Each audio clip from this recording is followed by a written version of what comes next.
Hi everyone, welcome to the first episode of our podcast Food4Four. My name is Jennifer. I'm Sarah.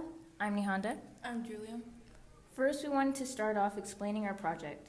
The point of this project is cultural exploration of Los Angeles. All of us have lived here our whole lives, but each of us don't have much experience with all the cultures that Los Angeles has to offer.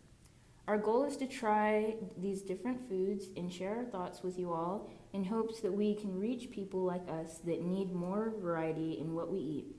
We believe that food is a universal language and we want to share that idea with you. So for our first occasion, we decided to try Nigerian cuisine. Nigeria is about twice the size of California with more than 250 ethnic groups. Three of the most largest and dominant are Hausa, Yoruba, and Igbo.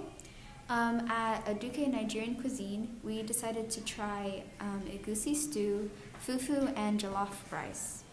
Food in Nigeria is commonly known as being eaten by hand, although recently the influence of Westerners have caused some to begin eating with forks and spoons. Though they do eat with their hands, it is seen as rude to eat with the left hand. Okay, so I thought that the egusi stew, it had a lot of spices. To me, it kind of tasted peanutty. No? I didn't really taste that. I don't know. I thought it, The stew? yeah, like it tasted peanut-y.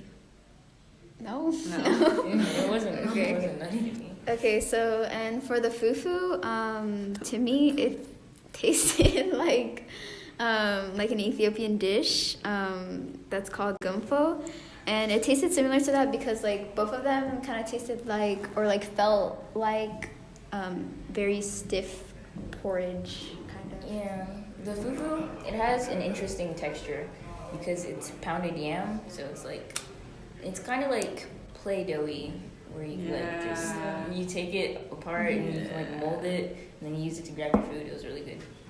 Yeah, it was like kind of tasteless, but like you have to use it to. Yeah, it was good with the stew combined. Yeah. Because the stew is so flavorful, and then the fufu, it's like a bland kind of taste. So the fufu, it absorbs the flavor of the stew and it calms it down a bit, which is good.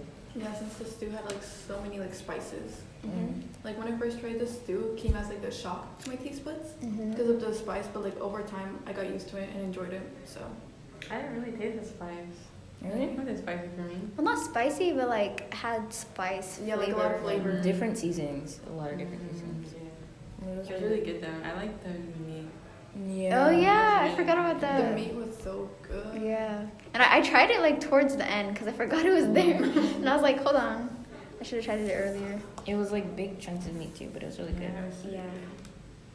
And the and- rice was good too. I like the rice. Yeah. The jollof rice. The jollof rice. So in the stew and the jollof rice that we got, we ordered beef chunks, and they came in like these like cube sized. Were they like the same like in the stew? Yeah, they were the same in the stew as they were in the rice, Mm-hmm. and they were good.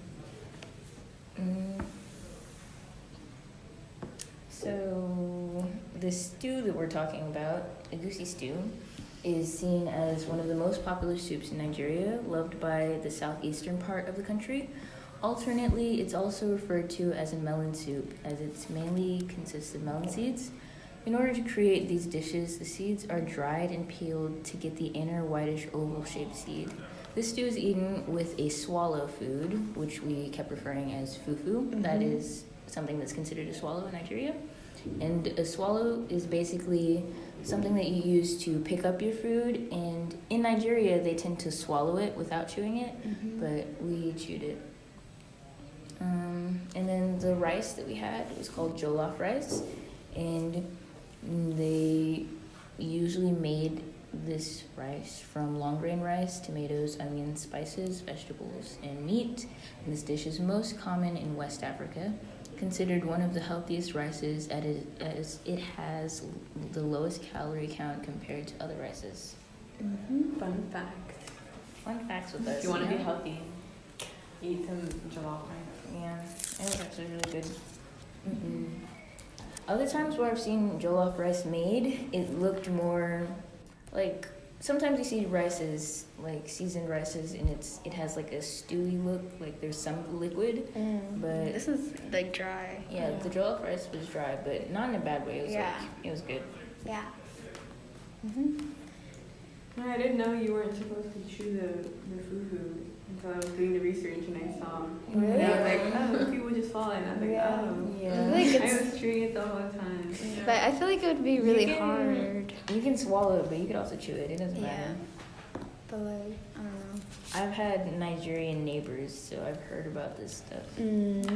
So traditional plates can vary in ingredients depending on the certain destination in Nigeria, but overall most plates are accompanied by a stew.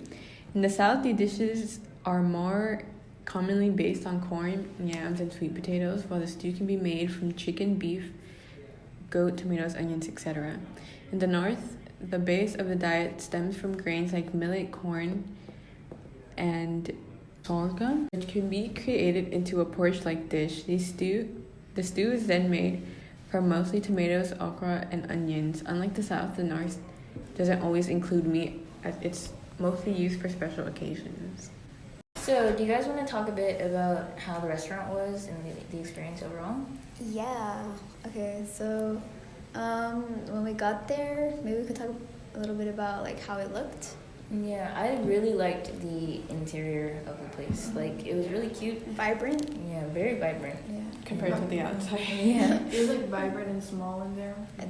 Like the walls were orange, right? Yeah, I think so. From the outside, you wouldn't expect how it would And they look. had like a from TV, inside. like a big TV inside.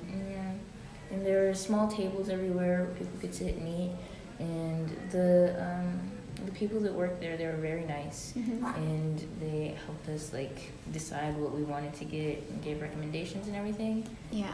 And And I'm pretty sure like on one of the walls they had like a huge Nigerian, like the flag. yeah, and I feel like this place is a place that you definitely want to eat at and not take out. Like, you get the full experience if you go in and order and then sit down and eat there, because it's just like a more well-rounded experience. It was a lot of fun going there, and we got to see a little bit of the culture just by being in the place. When we got there, it was a little bit of a shock, like how long the food was gonna take for us to get it. It took how long? How long was it? Like an hour. About an hour, yeah. Yeah, but like we feel like that kind of shows how much of a process that's being put into the food, and then it really ended up tasting really good. Yeah, you could really tell that they cared about the stuff that they were making, and it kind of makes sense that it took that long with all the things that we ordered. But we were really happy with the result once we ate the food. It was really good. Yeah. Okay, so that's pretty much all we really have to say on Nigerian food so far. Overall, this was a great experience. We really enjoyed the food. Yeah. And on our next episode, we are going to be trying Indonesian food at Simpang, Asia. Yes, So we're really stay excited. tuned. Yeah. Thank you guys. Bye.